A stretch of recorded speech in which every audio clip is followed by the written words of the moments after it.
আলোচনার সঙ্গে আমি ডাক্তার মোহাম্মদ আজহারুল ইসলাম হেলাল। অদ্য আমরা আলোচনা করব প্রাকৃতিক পরিবেশ হইতে কিছু বিষয় যা আমাদেরকে প্রায় ধিক্কার দিয়ে থাকে, আর আমরা ইহার শিকার হই প্রতিকূল অবস্থায়। ক্ষতি যে বিষয়টা সেটা কেন হয়, সেটা হলো আমাদের কারণে। প্রাকৃতিক প্রকৃতি হইতে যে ক্ষতিটা আসে সেটা আমাদের কারণেই হয়ে থাকে, আর সেটা হলো পাপ, মানে যেটা নাকি দুর্ভোগ আর শক্তিহীনতা, আর পুণ্য মানেই শক্তি। এখন আমরা যেভাবে গুছিয়ে বলতে চাচ্ছি সেটা হলো যে এই পৃথিবী প্রভু সৃষ্টি করার পর তাহাতে মানুষকে প্রেরণ করেছে দুটা বিষয়ে তারা সতর্ক থাকার জন্যে, এমনকি দুটা বিষয়ের একটি বিষয়ের প্রতি মনোযোগী হওয়ার জন্য, সেটা হলো পাপ পুণ্য। এই দুটি বিষয় দানের মাধ্যমে তিনি এই পৃথিবীবাসীকে সৌন্দর্যমণ্ডিত করেছেন। এমনকি এই পাপ দ্বারা বিপর্যয় আসবে আর পুণ্য দ্বারা কি সফলতা আসবে, এটাই হলো তিনি শর্ত। এখন এই যে সুন্দর পৃথিবীটা, চাঁদ অনেক বড়, মঙ্গল অনেক বড়, এছাড়া আরও গ্রহ আছে, উপগ্রহ আছে, গ্রহাণু আছে, সেখানে এত নিয়ামত নেই, বরকত নেই, অথচ এই পৃথিবীর বুকে অনেক অনেক নিয়ামত, বরকত। ইহা কেন তিনি দিয়েছেন সেটার বিষয়ে সকলকে অবগত হইতে হবে। আর তিনি ইহা এজন্য দিয়েছেন যে মানুষ ইহা উপভোগ করবে, এমনকি তিনি স্মরণ করবে। দাতার প্রশংসা না করলে, স্মরণ না করলে দাতা কখনো সন্তুষ্ট হয় না, আর দাতা দিতেও চায় না।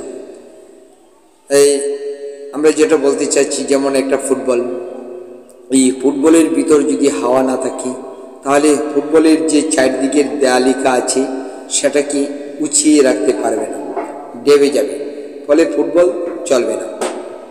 অনুরূপ এই পৃথিবীর বুকে যে পুণ্য, সেই পুণ্যটুকু হলো এই ফুটবলকে যেভাবে উঁচিয়ে রাখে, এমনকি আপডেট করে রাখে এই সেটা। আর পাপ যেটা এখানে বিপর্যয় এটাকে আনে, এ বিষয় আমরা বলতে চাইছি যে ইদানিং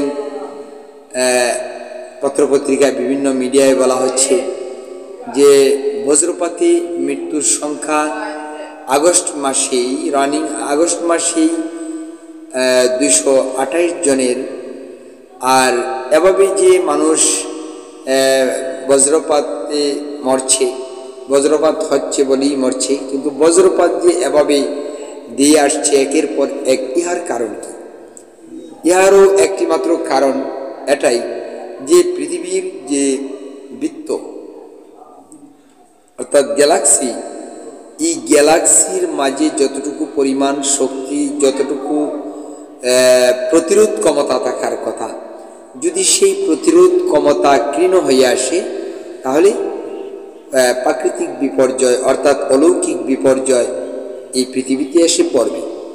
সুচি কুরবানী প্রভু বলেন যে এই পৃথিবীর বুকে কোনো প্রকার বিপদগ্রস্ততাজনক বস্তু পড়া নিষেধ, অর্থাৎ যাহা পড়বে, যেমন ধূমকেতুর টুকরা দেখতেছেন যে পড়তেছে, আসলে পৃথিবীতে পড়বে না, এটা বাহিরে গিয়ে পড়বে। অনুরূপভাবে যত ধরনের বিপদ আছে সব কিছু কি বাহিরে পড়বে, পৃথিবীতে পড়া নিষেধ।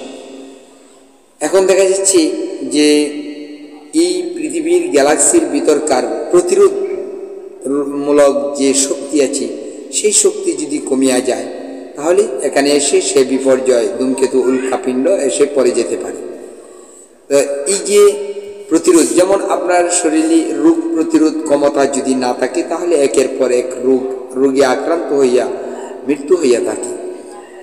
অনুরূপভাবে যদি প্রতিরোধমূলক ক্ষমতা যেটা এই পৃথিবীর, সেটা থাকতে হবে যে, আর সেটার জন্য প্রয়োজন আপনাকে ভালো মানের স্বচ্ছ খাবার খাওয়া, অর্থাৎ এই পৃথিবীবাসী যারা আছে তারা ময়লা আবর্জনা থেকে দূরে থাকা, পরিষ্কার পরিচ্ছন্ন থাকা। আর পরিষ্কার পরিচ্ছন্ন যে আমার খাওয়ার সঙ্গে এই প্রাকৃতিক পরিবেশের যোগসূত্র কি? এটা হলো এই, আপনি যা খাচ্ছেন তাহা আপনার এই মহাত্মার সঙ্গে মিশছে। যেমন একজন মদ খেল, সে মদের যে একটা প্রভাব, ক্রিয়া বিক্রিয়া, সেটা এই প্রাকৃতিক পরিবেশের মাঝে অর্থাৎ মহাত্মার মাঝে বিচরণ করছে। ঠিক তদ্রূপ আকারে কেউ যদি বিষ খেল, সেটাও মহাত্মার মাঝে পৌঁছে। অর্থাৎ যাহা মানুষ খায় তাহাই মহাত্মার মাঝে কি করে, মহাত্মার শক্তি যে আছে তার মাঝে বিচরণ করে। আর এই বিচরণটা, ক্রিয়াটা তিনি কেন রেখেছেন? যেমন একটি গাছ যাহা ছাড়ে অক্সিজেন, নাইট্রোজেন, সেটি কি করে এই মহাত্মার মাঝে বিচরণ করে, আর সেটা আমরা টানতে পারি। আর আমরা যাহা ছাড়ি সেটা হইল কার্বন ডাই অক্সাইড, আর সেটা গাছ সেটাকে কে কি করে পুনরায় পরিশুদ্ধ করিয়া তোলে এই পৃথিবীর আবহাওয়াকে। তো এখন আমরা বলতে চাই যে পৃথিবী নামক যে গ্যালাক্সিটি আছে তার বাহিরে যাহা কিছু আছে সবই কার্বন। অর্থাৎ দেখা যাচ্ছে যে কার্বনের সংখ্যাই বেশি, অক্সিজেন, নাইট্রোজেন, হাইড্রোজেন ইত্যাদির সংখ্যা অনেক কম, পরিমাণে অনেক কম। অর্থাৎ পৃথিবীর যে গ্যালাক্সি সেটার মাঝেই ইহা আছে, ইহা ব্যতীত যা আছে সবই কার্বন। আর সেই সকল কার্বন যদি পৃথিবীকে চাপ দেয় তাহলে এই পৃথিবী ধ্বংস হয়ে যাবে, অর্থাৎ কেহ সকলেই সব ধ্বংস হয়ে যাবে। সুতরাং আমাদেরকে কি করতে হবে? এখানে প্রতিরোধমূলক ব্যবস্থা করতে হবে। আর সেই প্রতিরোধমূলক ব্যবস্থা যদি আমরা করতে না পারি তাহলে আমরা কি লীনের পথে চলে যাব। তো প্রতিরোধমূলক ব্যবস্থা যেমন ধরেন এই পৃথিবীর বুকে বিভিন্ন ধরনের গাড়ি, ইটা খোলা, তাছাড়া আছে কয়েল পোড়া, তাছাড়া আছে টায়ার পোড়া, মেশিনারিজ ধোয়া।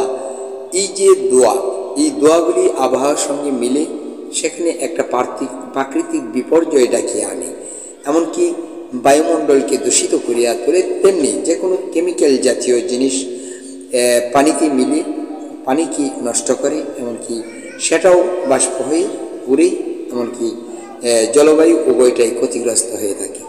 তো ওই ক্ষতি থেকে বাঁচতে হলে আমাদেরকে স্বচ্ছ হতে হবে। যেমন একটি যদি কোনো কোম্পানি থাকে, সেই কোম্পানির এরকম ধরনের কেমিক্যাল বজ্র যা নাকি মাটিতে দিতে হবে, মাটি থেকে পরে এরকম একটা ব্যবস্থা করতে হবে যাহা নাকি পরিশুদ্ধ হয়ে জলীয় অংশ জলক্ষেত্রে অর্থাৎ নদ নদীতে নেমে যেতে পারে।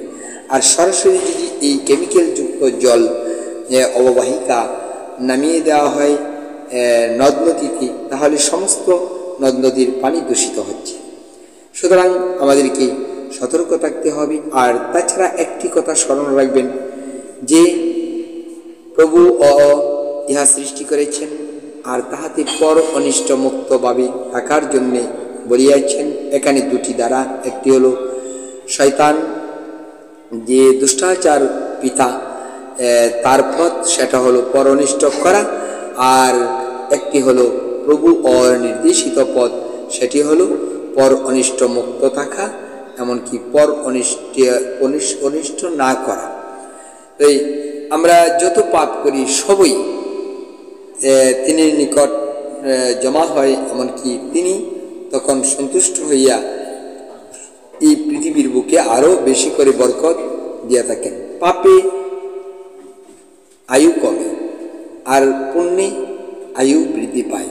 মানুষই যে কথাটি বলে এটা সত্য।